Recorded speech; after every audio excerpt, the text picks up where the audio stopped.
Ko po, nung bata kasi ako, talagang hindi kami nakakamiss ng buong pamilya ko. Pagmula po sa aking mga magulang, sa mga kapatid ko, na manood po ng mga teleserye gabi-gabi. Nakakamiss lang po kasi syempre yun po yung parang pinaka quality time namin. Doon po kami parang nakakapag-usap kung kamusta po ang mga school namin. Nakakamiss kasi hindi na po ganun ngayon eh. Because syempre may kanya-kanya na pong buhay, nagtatrabaho na po ang marami. Yung iba pwede na po manood sa online. Yun lang po yung parang hinahanap ko, kumbaga, yung ganong klaseng quality time. Dahil yun yung nagpamulat sa akin sa pagmamahal ko sa ginagawa ko, sa craft ko.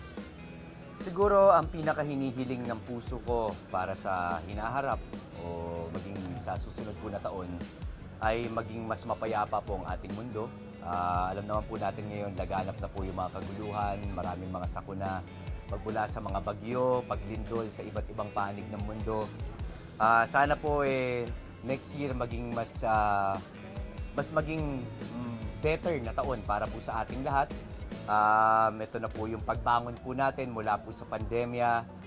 Ito po yung panahon para po maipakita rin po natin kung ano po yung mga ginagawa rin po natin, especially sa amin po sa mundo po ng entertainment industry. Makagawa po kami ng mga magagandang programa kung saan makakapagbigay po kami ng inspirasyon sa bawat manonood.